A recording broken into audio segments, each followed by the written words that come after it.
Olá, estudante, tudo bem? Eu sou o professor Rodrigo Menezes, da disciplina Ensino em Cartografia e Geoprocessamento, da especialização em Ensino de Geografia da UFVJM. Essa aula tem como tema principal a cartografia sistemática e temática. E, como objetivo geral, estou aqui para apresentar os conceitos básicos da cartografia sistemática e da cartografia temática, além de noções fundamentais de localização e organização cartográfica. Para iniciar esta aula, eu apresento inicialmente o conceito de cartografia. Segundo Marcelo Martinelli, ele afirma que a apreensão do espaço e a elaboração de estruturas abstratas para representá-los sempre marcaram a vida em sociedade dos homens. Este afã constante acompanhou o empenho humano em satisfazer também as necessidades que foram surgindo nas condições de trabalho. Então, o conceito de cartografia tem suas origens intimamente ligadas às inquietações que sempre se manifestaram nos seres humanos, relacionadas a conhecer o mundo em que eles habitam, a necessidade de se conhecer o espaço geográfico e atuar em suas diversas maneiras para o uso e ocupação do solo.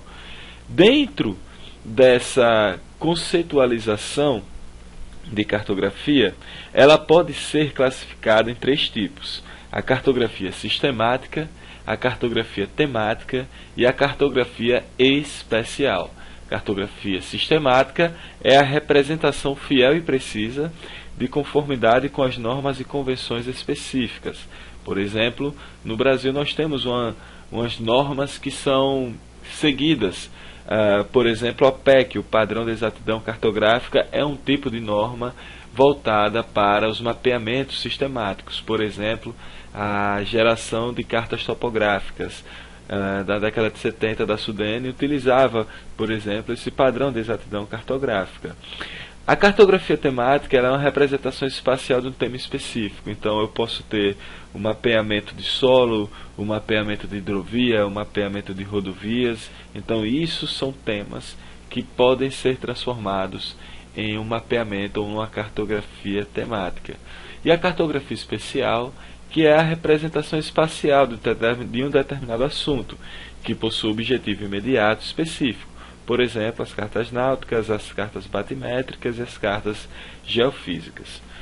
A cartografia sistemática, ela se apresenta como a ciência responsável pela representação genérica da superfície tridimensional da Terra no plano.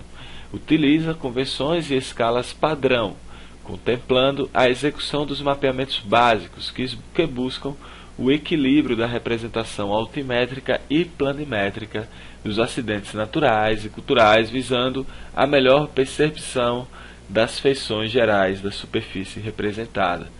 Sua preocupação central está na localização precisa dos fatos, na implantação e manutenção das redes de apoio geodésico, na execução de recobrimentos aerofotogramétricos e na elaboração e atualização dos mapeamentos básicos.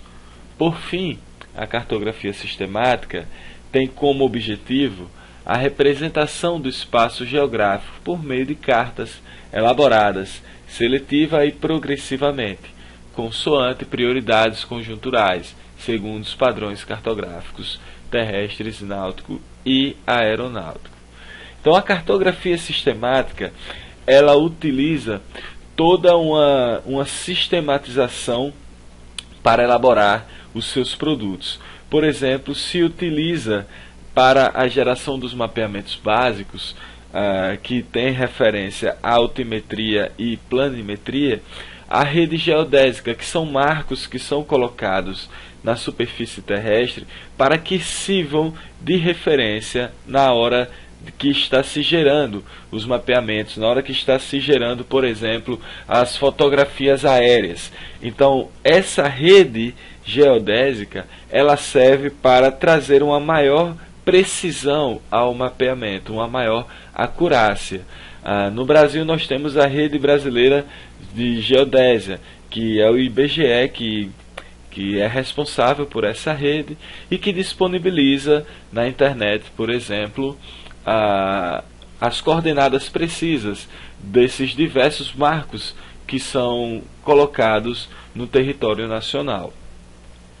Já a cartografia temática é a ciência da representação e do estudo da distribuição espacial dos fenômenos naturais e sociais, suas relações e suas transformações ao longo do tempo, por meio de representações gráficas que reproduzem este ou aquele aspecto da realidade de forma gráfica e generalizada.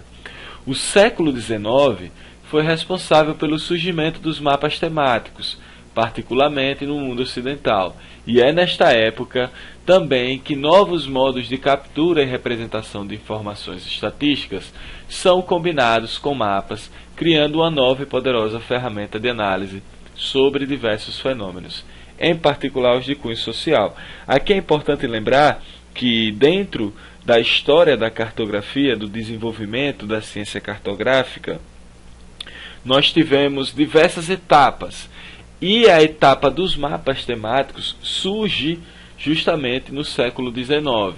E a criação desses mapas temáticos está totalmente ligada à criação em diversos países de censos estatísticos nacionais. E esses censos, esses recenseamentos, contribuiu para que cartógrafos desenvolvessem grande diversidade de mapeamentos, abordando características sociais que evidenciaram pobreza, saúde, doenças, religião e até mesmo, como no caso dos Estados Unidos, até o mapeamento da escravidão. Com o surgimento de novas técnicas de desenho e distribuição, os mapas alcançam cada vez mais um número maior de interessados. Durante este período, a tradição cartográfica europeia ainda utilizou mapas que representavam os valores da cultura e religião ocidentais ao redor do mundo, especialmente em localidades no continente africano. Alguns desses mapas presumem-se reivindicar que as pessoas do território africano não possuem direitos naturais, evidenciando ainda mais a visão escravocrata de diversas populações europeias. Aqui é importante lembrar que, desde o século XV, em que a cartografia, com o desenvolvimento das grandes navegações, passa a ganhar mais importância em relação ao conhecimento dos diversos territórios que acabam sendo descobertos, eles utilizam, a cartografia nesse tempo, utiliza também as diversas visões de mundos. Então as diversas visões de mundo que as pessoas tinham ao longo dos anos eram impressas nesses mapas. E até o século XIX, por exemplo, esta visão de mundo escravocrata ainda era impressa em diversos mapeamentos. Porém, ao mesmo tempo em que alguns cartógrafos apresentam e impõem suas visões de mundo a partir de mapas, outros estão voltados ou estavam voltados para agendas mais progressivas, a exemplo de Edwin Hergesheimer, promovendo dados que apresentam a escravidão no território dos Estados Unidos no ano de 1860, e que foi adotado pelo então presidente Abraham Lincoln na campanha de abolição da escravidão durante a Guerra Civil Americana, que durou de 1861 a 1865. E aqui é um exemplo desse mapa que apresenta os estados dos Estados Unidos que apresentavam as maiores percentuais de população escrava. Isso no ano de 1860. Então, para recordar, é importante lembrar os principais conceitos de cartografia, que tem 3 tipos associados: a cartografia sistemática, temática e especial. Neste caso, vamos apenas identificar os conceitos da cartografia sistemática e da cartografia temática. Nesse caso, a cartografia sistemática, ela é responsável pela representação da superfície tridimensional da Terra num determinado plano, nesse caso um plano cartesiano. E a cartografia temática, ela é a ciência da representação e do estudo da distribuição espacial dos fenômenos naturais e sociais. Então nós podemos utilizar tanto como tema os temas geográficos voltados para a geografia física, a exemplo dos mapeamentos de clima, dos tipos de relevo, dos tipos de solo, como também podemos mapear fenômenos sociais, a exemplo do mapeamento que foi feito na década ou no ano de 1860, que apresentava o percentual da população escravocrata nos estados do país lá dos Estados Unidos da América. Então, para início dessa aula, é importante compreender esses dois conceitos, cartografia sistemática e cartografia temática.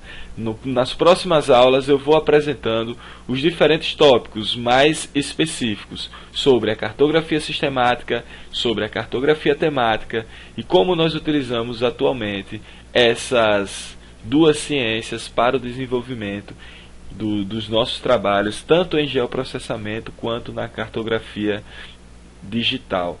Gostaria de agradecer a presença de vocês assistindo esse vídeo e espero vocês para as próximas aulas.